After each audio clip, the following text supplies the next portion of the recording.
So let's move on to White Lotus, and then I don't know. You haven't finished Westworld, right? No, I haven't. Okay. I haven't kept up on it. Allow me 6 minutes to just break everything down. Then Do you want to start with Westworld, or you want to do that? You want to do that last? It's whatever you want. I could do Westworld now, or we can do White Lotus. Let's do Westworld. Okay. All right. So, all right. Well, I almost need to set the scene for you. I thought of Westworld. You know, we had finished White Lotus, and I was kind of thinking like, hey, what are some shows that I haven't watched or never finished? I thought, I wonder whatever happened with Westworld. Looked it up. Turns out there was a whole season that came out like the summer of 2022. Didn't even know. Right? No clue.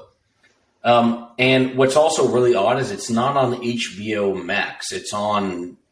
You have to get it like through Amazon Prime, even though it's an HBO produced show. So, yeah, really weird. Wasn't sure what happened there, but it's been a long time, I think, since Westworld season 3 had aired, because I think it was a few years before COVID that it probably was like 2019. I could look that up right now, but I'm not going to. But it's been a long time. So, I go on and watch the HBO recap on YouTube, and it's catching you all up. They escape Westworld, and they get into the real world, and then they're kind of taking over the real world.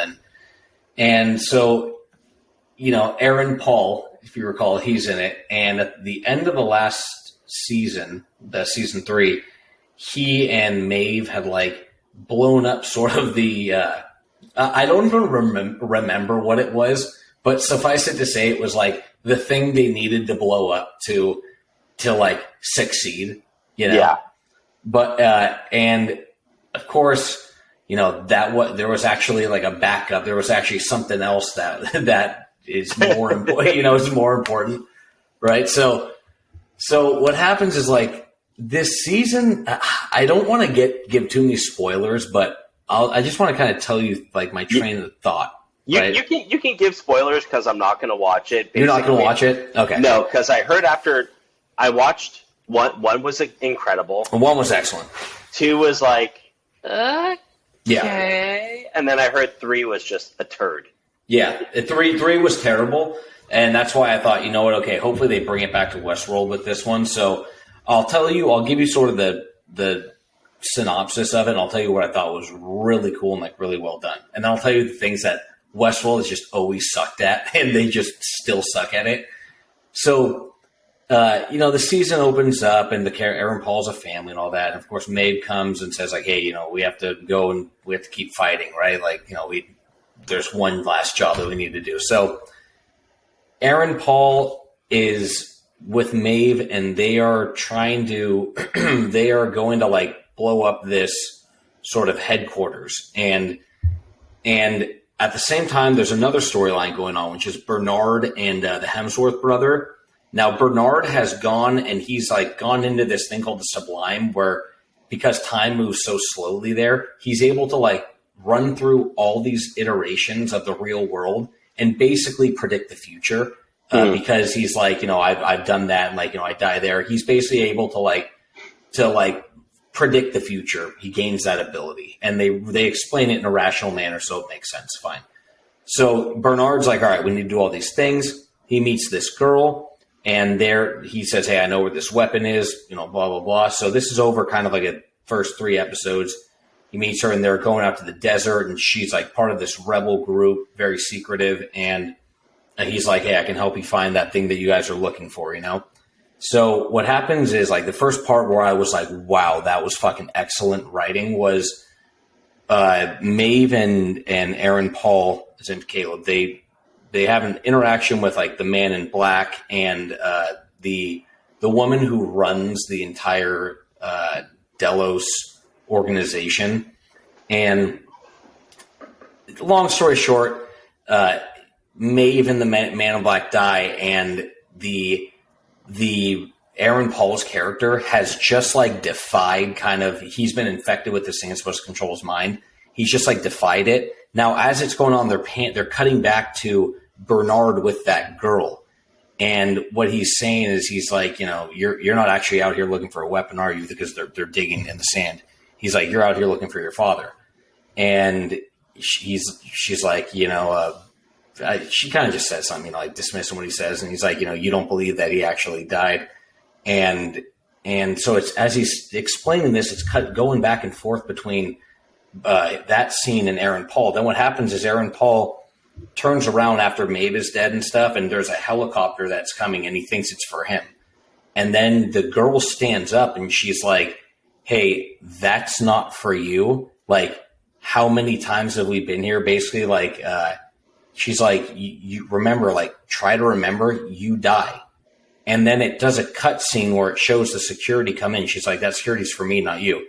Security comes in, kills him. And this whole scene is taking place at a park that's under construction. It's like a construction zone in the desert. And then what happens is he starts coming out of it, and you're realizing, like, wait, something's going on. And she says to him, like, she's like, you're not remembering, like, come on, like, try to remember how many, like, how, what happens next. And then it like cuts out, and he's literally like a new host going through training, and that's his memory.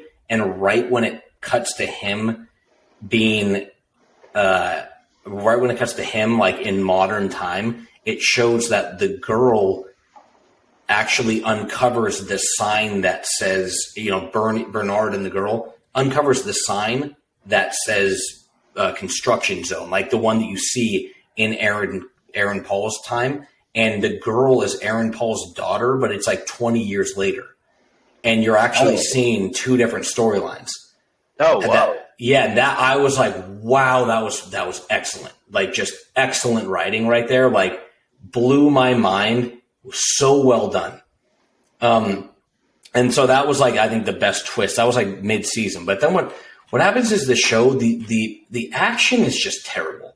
That show has been terrible with action from the get-go.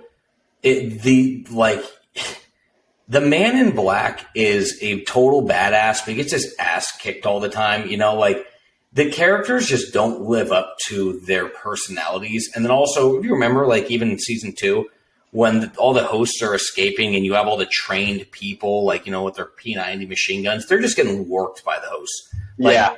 The action just is so bad. There's a scene where, like, all of these people, like, literally like 40 of them, start like trying to attack this group, and then like 10 minutes later it shows back to like Liam Hemsworth is one, or not Liam Hemsworth, the other Hemsworth brother is one of the guys being attacked, and you see him just kind of like, all right, like he's like unfazed after just having presumably taken on a mob. Like, they don't, like, there are like 40 people coming at him and he's fighting one at a time, and then 10 minutes later in the show it shows him still fine, and he kind of like, he like hits another guy and is jogging away safely.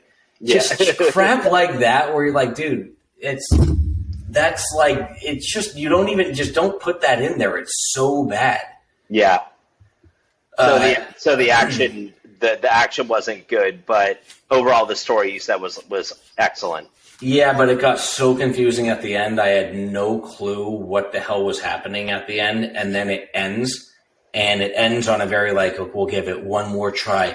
Like, it literally ends with the entire world, like, ends. All the hosts, the humans become infected with, like, this parasite fly that the hosts control, the Delos controls.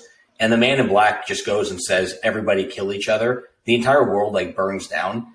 And then Dolores is, like, it comes out of this fake reality she's in, and she's like, okay, well, there's one more game we can play to try to like redo it and see if we can get it right this time. And then it ends. It goes back to Westworld, like jumps back to Westworld. Then the show ends, and that's the end of the show. Like, that's it. It was just like, you got to be kidding me. That's how you end this thing. Interesting. Yeah, so disappointing. And that's all. That's the last I'll say about that. You can get to White Lotus season 2, but they just ended a once great show. They rode it just into the ground and just crapped all over it. Yeah, that show had just started off so hot. Jonathan Nolan, just incredible writer. Did he write this recent season? Yeah. he's an incredible writer, very talented. But yeah,